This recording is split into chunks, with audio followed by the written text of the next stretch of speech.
ओम आर्य कन्या inter college Prayagraj Shrimati मोंग Basu.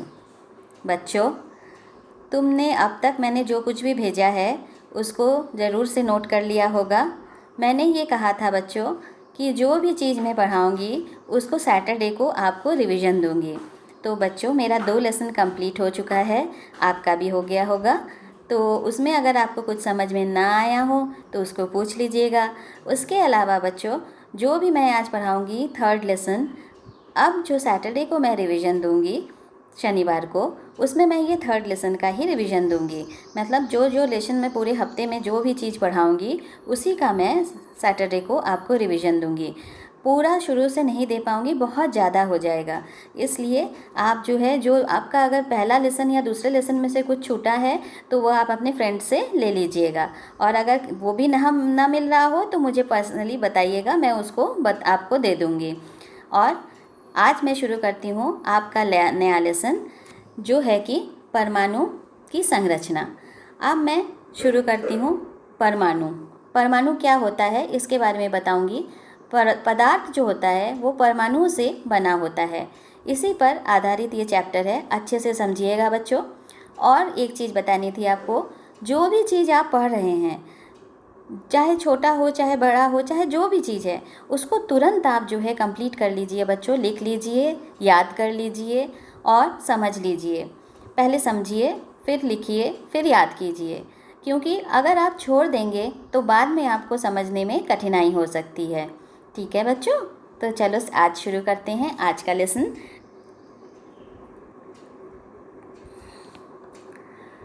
परमाणु की संरचना, इसके अंतर्गत हम लोग पढ़ेंगे परमाणु पदार्थ की मूलभूत इकाई है। मतलब कोई भी पदार्थ का मतलब क्या होगा बच्चों? द्रव्य या पदार्थ, इसका मतलब होता है कोई भी ठोस, द्रव या गैस, जो भी चीज़ हो वह वस्तु है। पदार्थ वह वस्तु है जिसमें कुछ आयतन और द्रव्यमान होता है। तो जिस भी चीज़ में आयतन और द्रव्यमान होता है वह पदार्थ है। महर्षि कर्णाद, दार्शनिक डेमोक्रिटस और एपिक्यूरस ने पदार्थ के सूक्ष्म अविभाजित कण को परमाणु नाम दिया। इन वैज्ञानिकों ने क्या किया? पदार्थ जो सूक्ष्म कण से बना हुआ है उसका नाम परमाणु दिया। ये तो बच्चों आप सब लोग जानते हो कि पदार्थ जो है वो अति सूक्ष्म कणों से मिलकर बना हुआ है। अब तक आप लोगों ने इसके बारे में पढ़ लिया है। आपने 7th में भी अणु और परमाणु के बारे में थोड़ा सा पढ़ा था, अब उसी पर डिटेल में पढ़ेंगे। तो हमने क्या बताया? कोई भी वस्तु जिसमें आयतन और द्रव्यमान होता है वो पदार्थ होता है। अब पदार्थ किनसे मिलकर बना होता है? सूक्ष्म अविभाजित मतलब जिसको और अधिक विभाजित ना किया जा सके, इन कणों को परमाणु नाम दिया। किसने बताया बच्चों? महर्षि कर्णाद ने, दार्शनिक डेमोक्रिटस ने और एपिक्यूरस ने। तो ये हम लोगों ने जान लिया कि पदार्थ का सबसे सूक्ष्म कण जो कि अविभाज्य है वो परमाणु है। इस प्रकार पदार्थ परमाणुओं से मिलकर बना होता है तथा परमाणु पदार्थ की मूलभूत इकाई है। सभी पदार्थ के परमाणु एक समान नहीं होते। अलग अलग पदार्थों के अलग अलग प्रकार के परमाणु होते हैं। ये समझ गए बच्चों? सभी पदार्थ के परमाणु जो होते हैं अलग अलग प्रकार के होते हैं। एक समान पदार्थ के परमाणु एक तरह के होते हैं और दूसरे प्रकार के पदार्थ के परमाणु दूसरे तरह के होते हैं। 2 या 2 से अधिक परमाणु आपस में मिलकर अणु बनाते हैं। अणु की रचना कैसे होती है बच्चों? अणु की रचना परमाणुओं से मिलकर ही होती है। तो पदार्थ का सबसे छोटा जो अविभाज्य कण है वो है परमाणु। परमाणु स्वतंत्र अवस्था में नहीं रह सकता। 2 या 2 से अधिक परमाणु आपस में मिलकर अणु बनाते हैं। जब समान प्रकार के परमाणु आपस में मिलते हैं तो तत्व का अणु प्राप्त होता है। किसका अणु प्राप्त होता है बच्चों? तत्व का। ध्यान से सुनो बच्चों, जब समान प्रकार के परमाणु आपस में मिलते हैं तो तत्व के परमाणु प्राप्त होते हैं। जैसे कि हाइड्रोजन का अगर 2 परमाणु मिलता है तो हाइड्रोजन का एक अणु बनता है। दोनों ही पदार्थ क्या है? हाइड्रोजन का ही 2 परमाणु, और बना क्या? हाइड्रोजन के ही तत्व बने। इसी प्रकार जब असमान प्रकार के परमाणु आपस में मिलते हैं तो हमें यौगिक के अणु प्राप्त होते हैं। असमान प्रकार के, आप उदाहरण से समझ लीजिए बच्चों। एक परमाणु, इसमें HCl का अणु बनाने के लिए इसमें हाइड्रोजन का एक परमाणु क्लोरीन के एक परमाणु के साथ संयोग करता है। 2 अलग अलग प्रकार के परमाणु हैं। देखो बच्चों, एक हाइड्रोजन का परमाणु है और एक क्लोरीन का परमाणु है। ये दोनों मिलकर हाइड्रोजन क्लोराइड बनाता है और हाइड्रोजन क्लोराइड का एक अणु बनाता है। हाइड्रोजन क्लोराइड के एक अणु बनाने के लिए दो अलग अलग प्रकार के परमाणु आपस में जुड़ते हैं, एक हाइड्रोजन का और एक क्लोरीन का।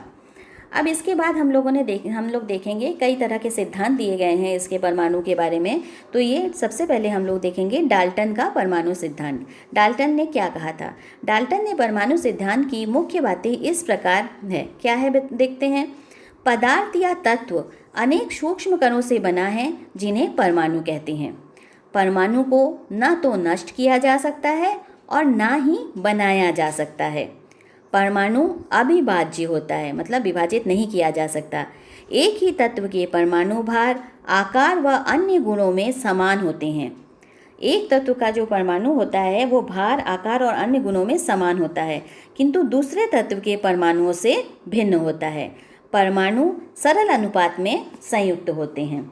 इसके बाद हम लोग क्या पढ़ेंगे? इसके बाद हम लोग पढ़ेंगे परमाणु का संगठन। ये तो हम लोग शुरू की बात पर रहे थे। इसके बाद 20वीं शताब्दी में क्या हुआ? 20वीं शताब्दी में प्रयोगों के आधार पर यह सिद्ध हुआ कि परमाणु 3 मूल कण प्रोटॉन, इलेक्ट्रॉन और न्यूट्रॉन में विभाजित किया जा सकता। पहले तो ये बताया गया था कि परमाणु जो होता है वो अविभाज्य होता है, उसको विभाजित नहीं किया जा सकता। लेकिन 20वीं शताब्दी में प्रयोगों के आधार पर यह सिद्ध हो गया कि परमाणुओं को विभाजित किया जा सकता है। और ये किन मूल कणों से मिलकर बना होता है? ये 3 मूल कण प्रोटॉन, इलेक्ट्रॉन और न्यूट्रॉन से मिलकर बना होता है। अब हम लोग इलेक्ट्रॉन के बारे में पढ़ेंगे। इलेक्ट्रॉन का आविष्कार सर जे थॉमसन ने कैथोड किरण के अध्ययन के फलस्वरूप किया। ये अति सूक्ष्म ऋण आवेशित मूल कण हैं। एक इलेक्ट्रॉन पर इकाई ऋण आवेश होता है।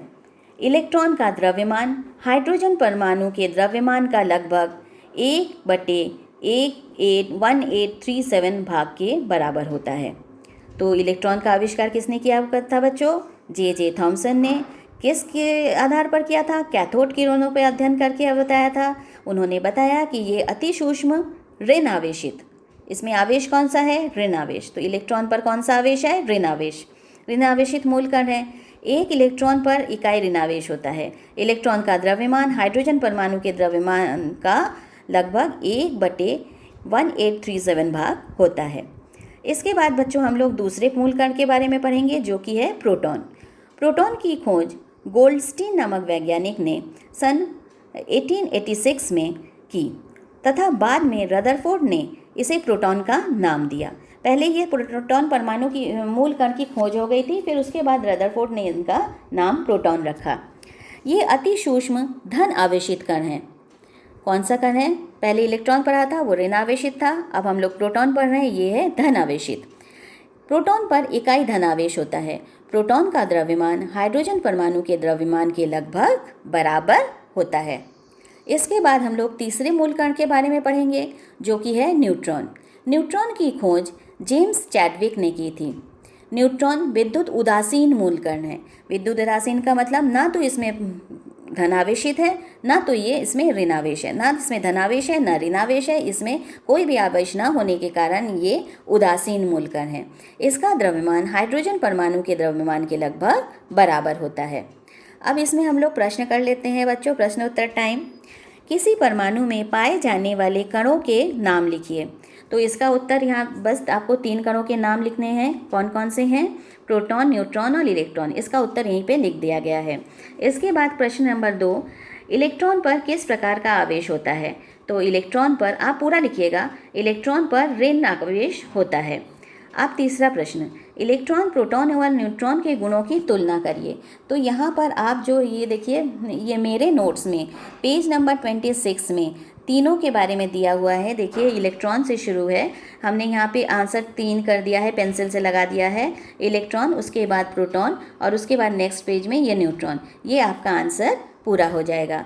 तो आज के लिए इतना ही बच्चों, फिर मिलेंगे वीडियो के नेक्स्ट पार्ट में। ये पार्ट 8 है, पार्ट 9 में फिर मिलेंगे। तब तक के लिए नमस्कार बच्चों, खुश रहो।